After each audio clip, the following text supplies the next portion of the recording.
I am Bertnell. This is Create Stage, and today is our first tutorial ever.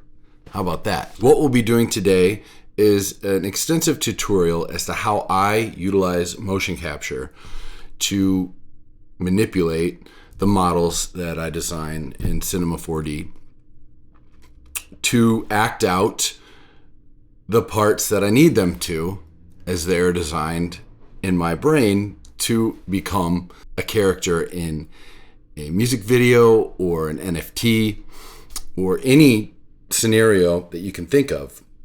So I'll be going over some techniques very personal to me, how my brain works when I'm creating a new idea and how I go about executing that. We're going to go over two setups via the Microsoft Kinect 2, Ippy or IPi, Mocap Studio, and Ippy Recorder. You can download that software in the links below.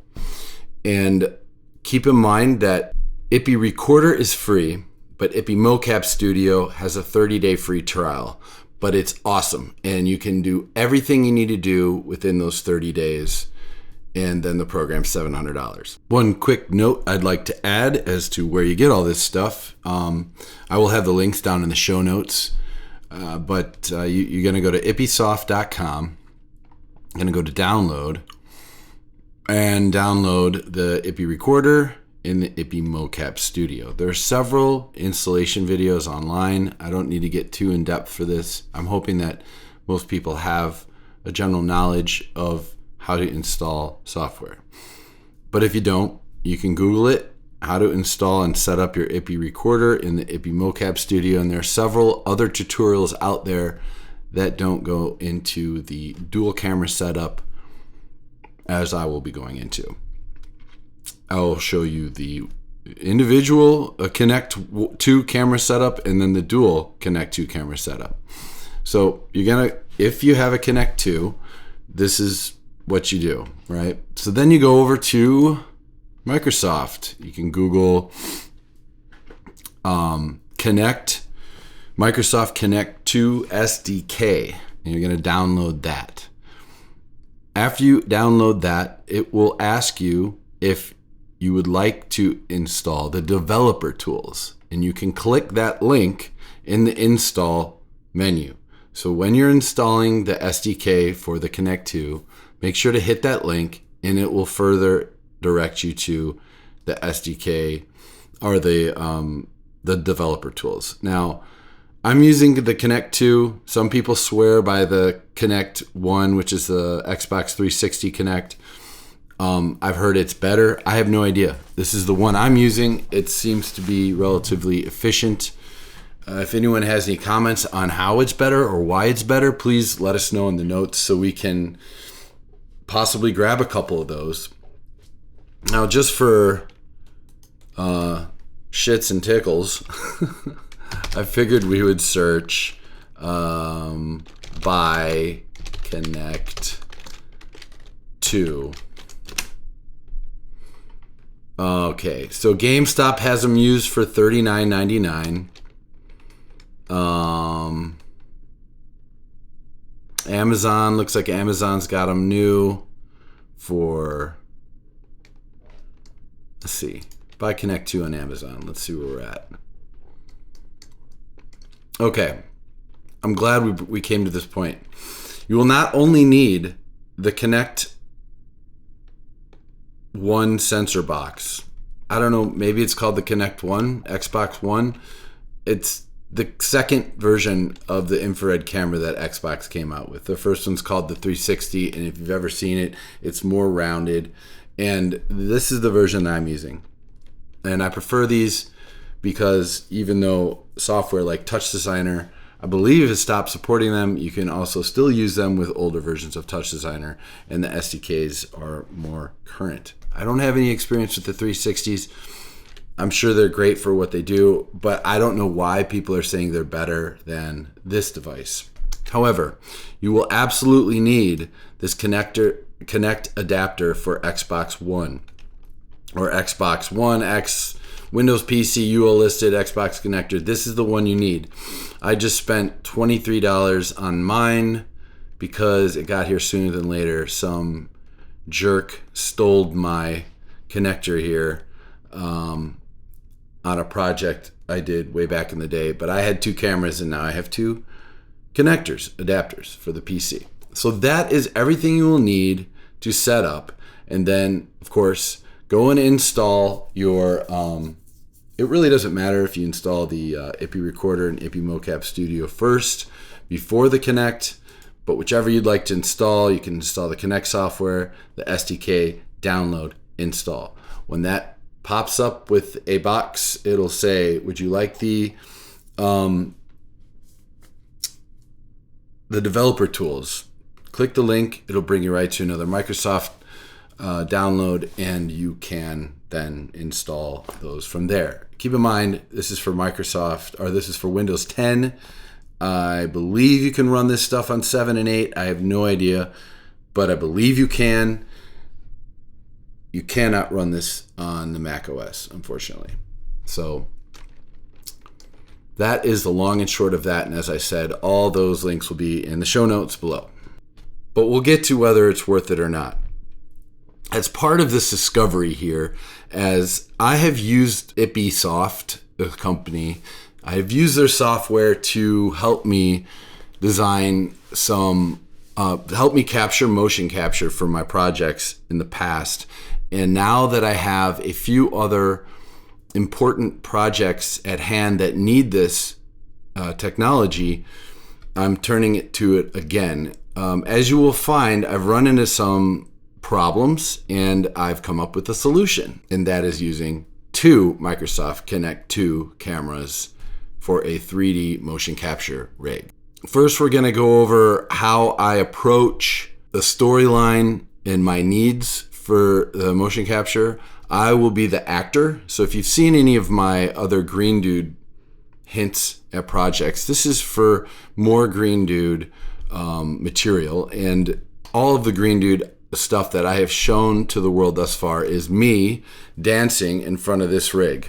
So let's get started. Oh, and before I forget, make sure to hit those like buttons, follow, hit the notification bell so you can keep up with us. And every Thursday, 8:30 p.m. Central Standard Time, we are live in the studio creating, building, DIY, tech everything, NFT, discovery, crypto, we shall see, tons of me, tons of guests, other artists, create stage, Burtonell. Here we go. Ba, ba, ba, ba, ba, ba.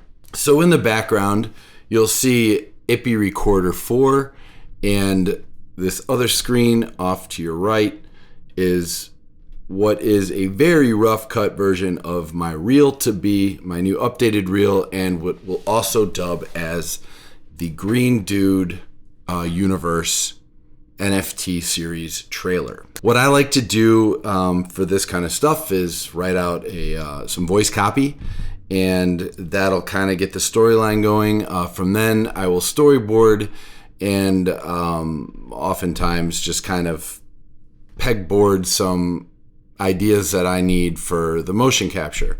Now we'll get into the storyboarding some other time. For now, I'll just bring up my general copy for create stage, and I will play that this trailer. Keep in mind it's a very rough edit, and I'm going to be utilizing some of what's here, some of what's not here. I'm going to give you a little taste first of all as to how it's going to roll, and it's going to go a little something like this. On this season of Create Stage, join us on an epic journey through space and time in the future, while distant universes collide, long after the extinction of the human race. Green Dude wakes up after 128 years of cryosleep to find out they are the last remaining human being specimen in the universe. Soaring through a distant universe on his ultra-conscious spaceship Travelbee, Green Dude is informed of their directives to travel back in time to the year 2025 to learn about their fallen human counterparts during the tipping point to their extinction. While Travelbee holds all the knowledge of humankind, Travelbee cannot give the first-hand experience needed to understand Green Dude's distant relatives and what brought them to their extinction. Join Green Dude on a fact-finding mission through time and space to find a home and to ensure a better outcome for the new human race. I'm just gonna pause that there. As you see in my voiceover copy, first, Green Dude wakes up after 128 years of cryosleep. Now, I don't have that here in this part of the reel where I will be subbing in the new part of Green Dude. So motion capture needs Green Dude waking up out of a cryosleep chamber. So imagine the chamber opens up, steam comes out, water drips out, whatever. Still got to design that part. And then Green Dude sits up and they get up out of the cryosleep chamber. And, that's one scene that I need to record with the mocap. Now, next one is Green Dude getting on the spaceship. And I'll fast forward you through this scene, which I have demoed a little bit through some social media. So in this scene here, Green Dude is on an L train on the Brown Line in Chicago, and he's dancing, which they are dancing, which Green Dude likes to do a lot of. And Travel Bee, the spaceship, will be flying in over the side. You'll be able to see him flying off into the distance here. And then eventually Travel Bee will dock next to the train, and Green Dude will get off and enter Travel Bee, and then Travel Bee and Green Dude will fly off into outer space. At that point, this kind of part of this one animation is happening, and you will see Green Dude and Travel Bee fly into this space scene, outer space scene, dock with this spaceship, and then Green Dude will get out of Travel Bee. Travel Bee is the spaceship, and then wave. So I've got here Green Dude getting on the spaceship. That's from the L train. Green Dude getting out of the spaceship, and then Green Dude waving. Okay. So we're going to go through those with the single camera setup, and I'm going to show you how that's going to work. Now keep in mind that what you see here, and I'll just do a little live playback.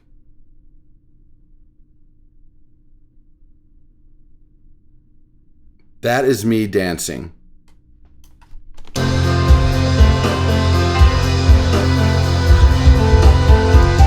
And using this single infrared Kinect 2 camera motion capture rig. Now, how I achieve that is, first of all of this motion capture stuff I'm choosing to do at 24 frames per second. So I'm recording at 24 frames per second. At every 12 frames, that'd be a beat at 120 beats per minute. So what I do is I play a click track, if you will, and then I'm dancing to the click track in this scene here, acting out Green Dude's dancing. And then that motion capture will then sync with whatever 24 frame beats per minute I place on the one with the same aligned motion capture, etc., etc. So I will get into more explanation of that so it's clear, but in order to do that, I will set up a backtrack in Ableton, and so that's just a 4 on the floor beat that I've created, and that'll allow me to actually move to the beat. Now, for almost all of the motion capture stuff that I do personally, I like to have some synchronized music that I can move to. It just helps me in the end when I'm further designing this project, that I know that my body is moving to the beat. Whether there's music there or not, I can sync in sound effects. I know approximately when I'm gonna hit, as long as I know I'm moving on beat. I like to dance, and I am a musician and a drummer and a guitar player by trade, and I have rhythm, but anybody can practice how to time your movements to a song. And it's as simple as start with your hand, right?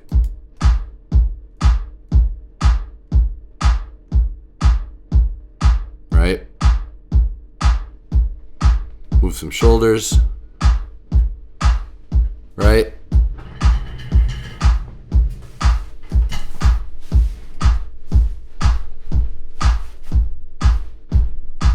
So it doesn't have to be every beat,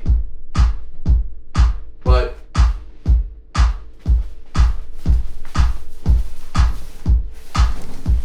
you get my point, right? So I would encourage practicing some moving to a tempo. Now you don't have to go with, first of all, that tempo was 96. But it still applies. You don't have to do 120 beats per minute.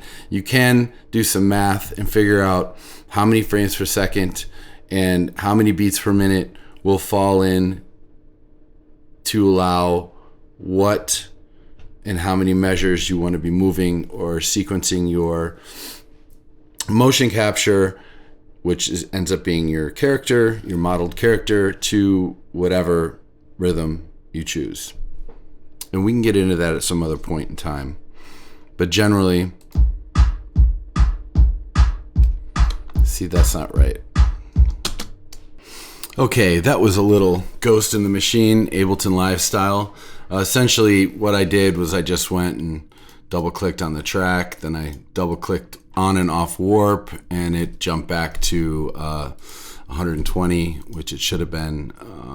I don't know. Anyways, sometimes stuff gets fishy. I will show in the show notes and links some frames per second to BPM calculators that I've used in the past. We'll do a separate tutorial on how I use music with animation, how I produce music for animation, how I decide on what tempos and frames per second I'd like to work with depending on the animation. Typically I'm working with 24 frames per second. I just personally like the look. And so now what we're gonna do is jump into Ippy Recorder 4. We're going to select our Kinect 2 for Windows. We're gonna go into,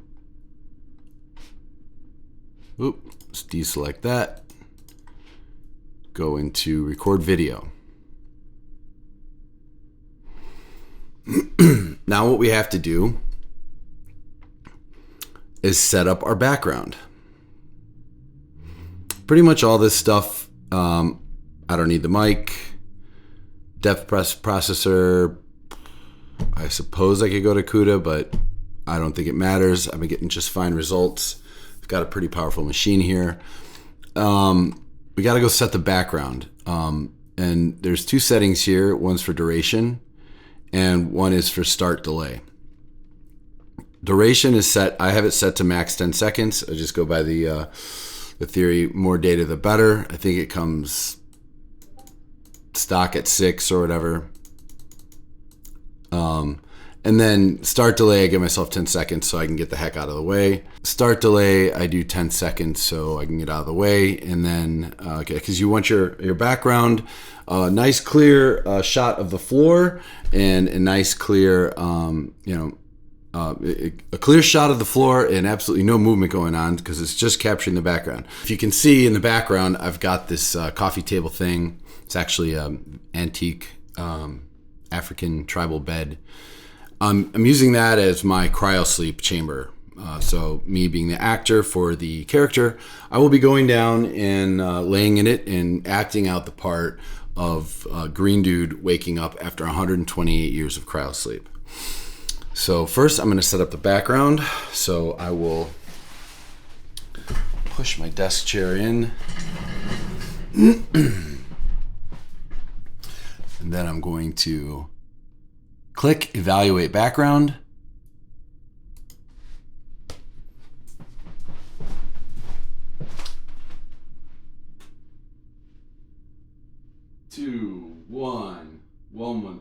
2 1000, 3 1000, 4 1000, 5 1000, 6 1000, 7 1000, 8 1000, 9 1000, 10 1000.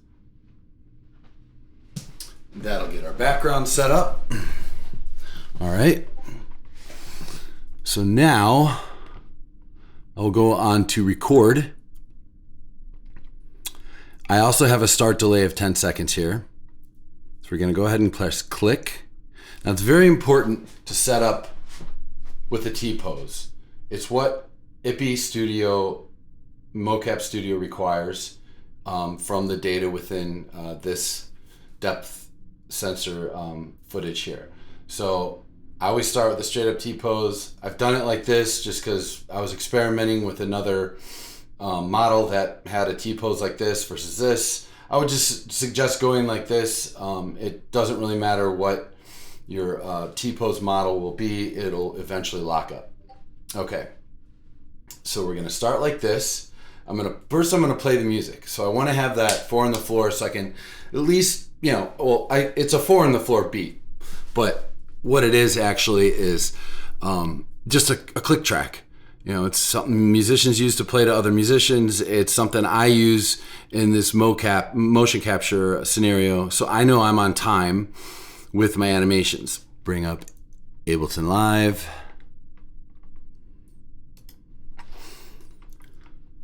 All right.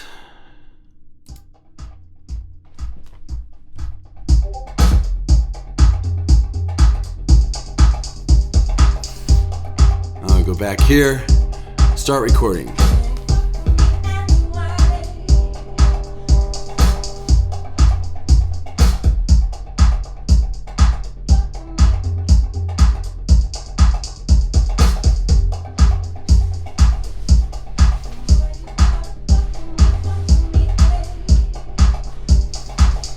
So I'm gonna put myself in a pose where I think Green Dude might be in his cryo chamber.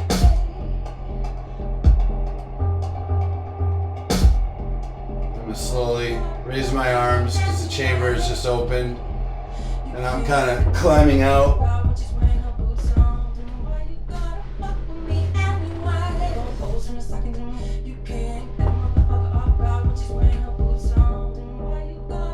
Give a nice stretch in there. Turn towards the camera. Look around.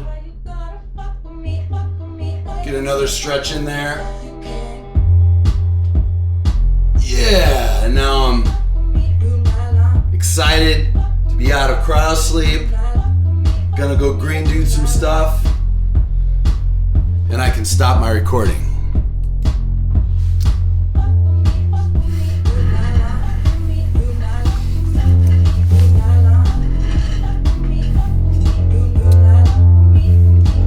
Let's stop Ableton.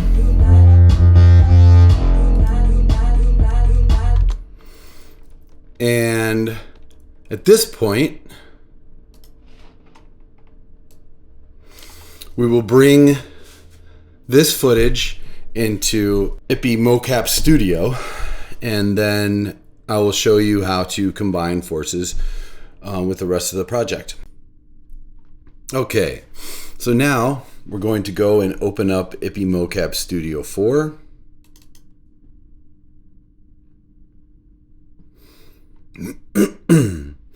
Continue using free trial.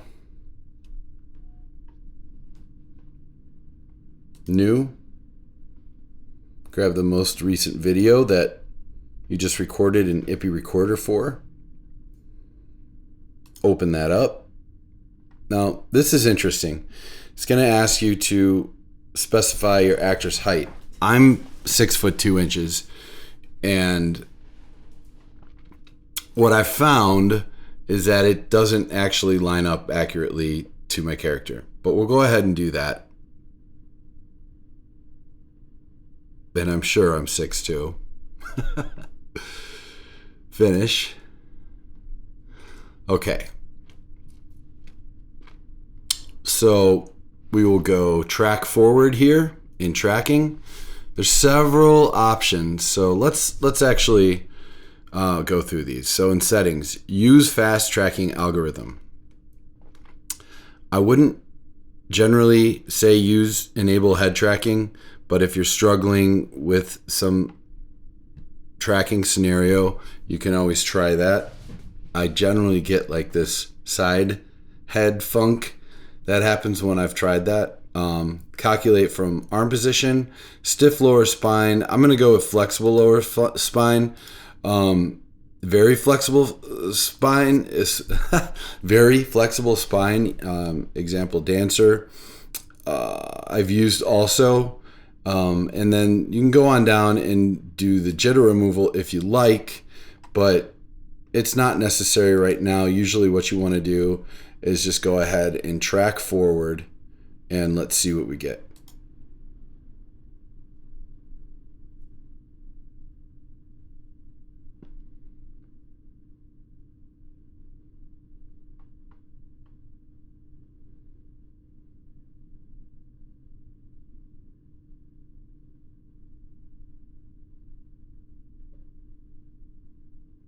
As you can see, my leg's getting stuck there, and my arms were falling off track when I was laying down.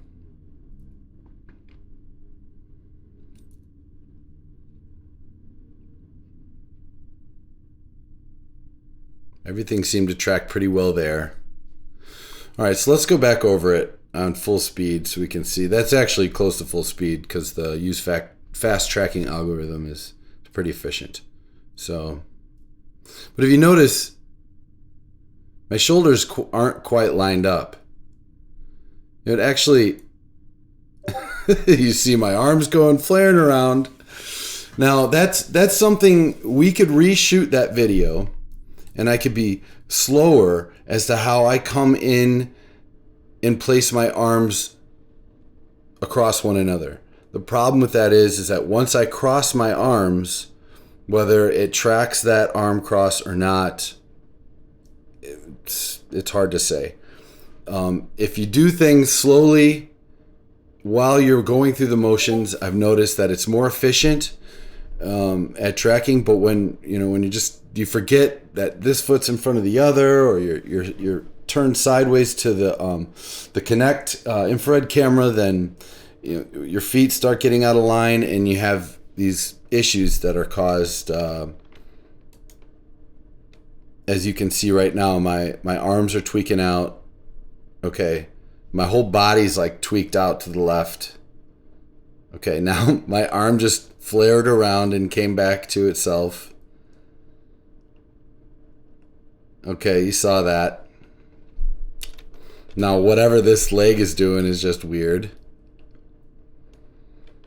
And that is, there, my friends, in lies the problem of using one camera.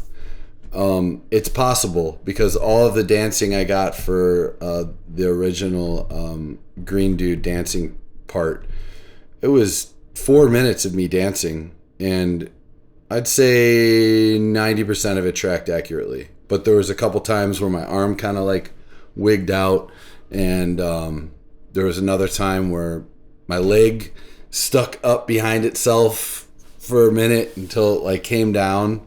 And this is just kind of testing how we can do things here with a more affordable, almost DIY Mocap Studio versus a suit. It's pretty efficient, and if you're careful and you walk slowly or you move slowly and you're aware of where all your limbs are and your feet are spread apart and they can be clearly seen on the floor, and you move very decisively throughout the recording, you can get pretty great results. You can move forward and you can track forward and backward. You can refine backward. Let's just bring it to the end and see if we get anything better by refining backwards. I also would like to say I have brought in the same video file and done the same process at a different time. Literally just shut down the program, reopened Ippy Mocap Studio 4, and then ran the process again, and I got a different result. Sometimes better, sometimes worse. So I'm not exactly sure as to how these algorithms are decidedly different from one run to the next, but this is really just a general get you going and get you started. There's a bunch of controls here. I haven't found that much luck with utilizing them when you get a bad track, when your hands cross, when things get stuck to one another in the tracking. It's really hard to separate that and take that apart. I'm sure there is some, and I have done some individually editing where you can stop the frame, pause it, and if you Google and search for some of these results, you'll find the same material that I've found. Some of it helps a little bit, but generally speaking, if you get a funky track like the original recording, you should just reshoot it and try again. So let's refine backwards just to see if that helps anything.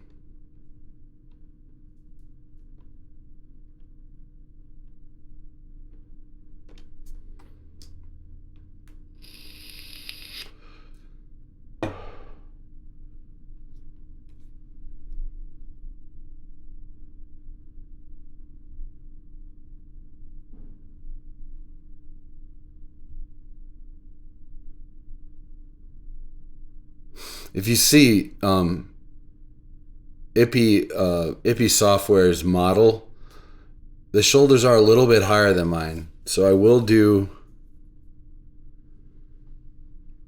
Nope, there goes my leg all freaking out. Funky dunky. Whatever's going on there.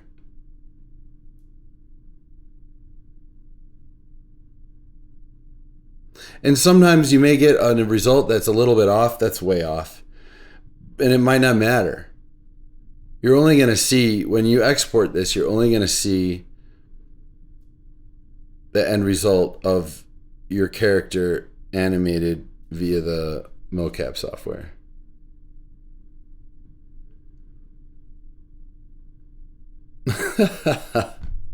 Okay, guy. Got some strange movements going on there. Okay. So let me go to pose. Or is it? No, it's actor. No, it's interesting how it's actually it's pretty close to dead on. But if I bring it down a little bit. Oh, little wee guy. Oh, really big guy. Whoa, 8 foot tall, 2 inches. Well, it covers the spectrum. Down to 1 foot 7 inch. Huh, I guess you could get a toddler up in there if you needed to. Okay. So that's 5 foot 11.5 inches. And body mass index is about right. Chest, bust, waist, hips. Let's see. I think we'll just bring the body mass index up a little bit. And then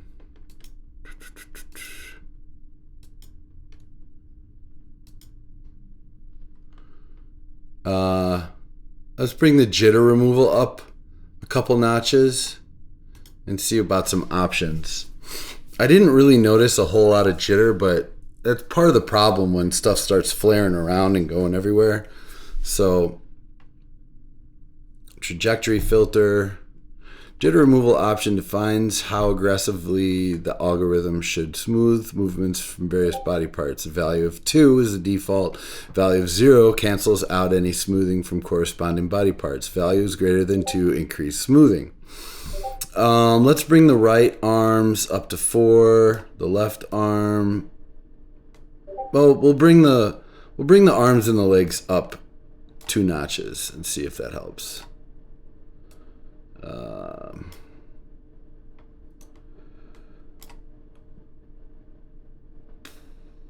Okay.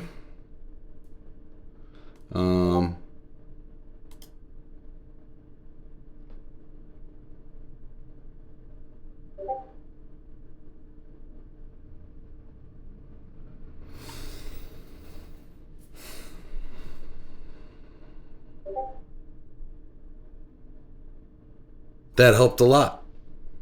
So there you go. I already greatly improved the tracking just by adding some smoothing and jitter removal.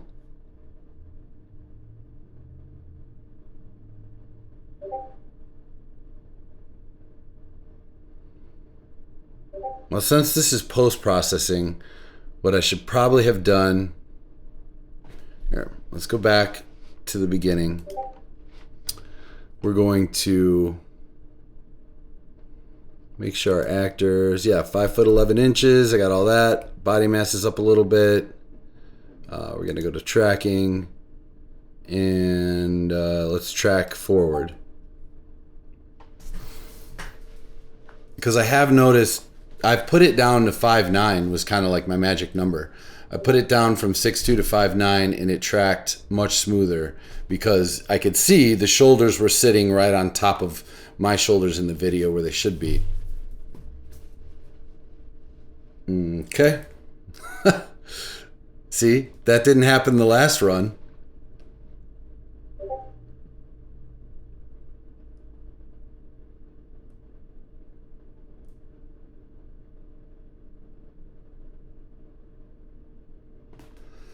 And we're out. Okay, let's go back to the beginning. We're going to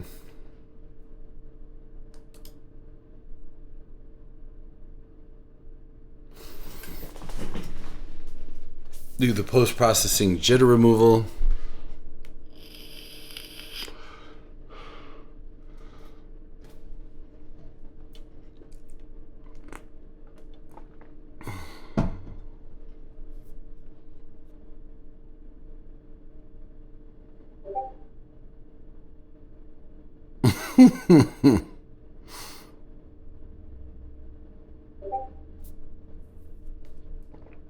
That is crazy.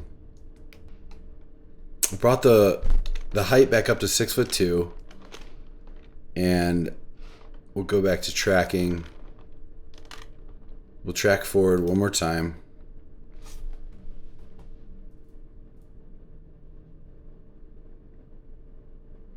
Okay, I don't know if you could tell, but the whole body just folded up underneath itself.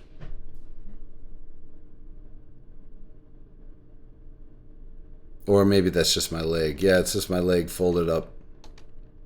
So as you can see, I don't know if you could notice, but almost every one of these is a bit different.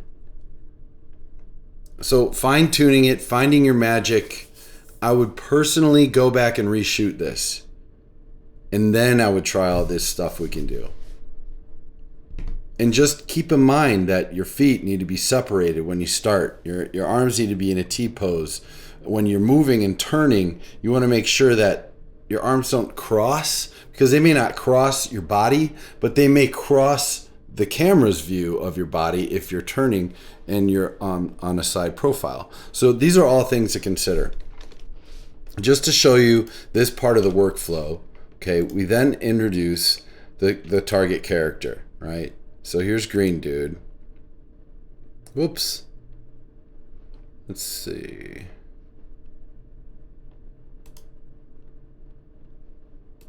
Okay.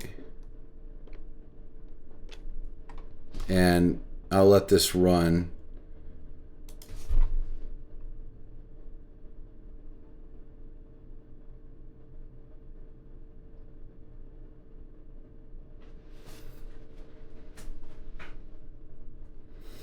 You can have the character superimposed on top of your body, but it is kind of good to let it be on the side, because you can actually see some of the errors that you might not be able to see. That looks like it hurts. Oh no. Oh, get that leg down. Come on. Yeah. All right.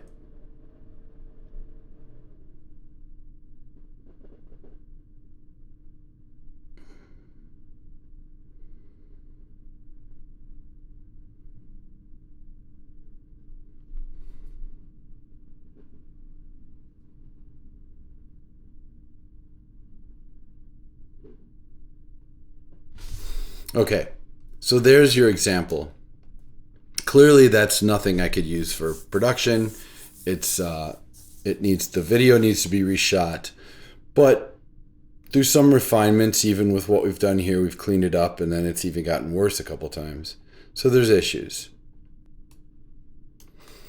Moving on to step 2, the double camera entendre. Woo!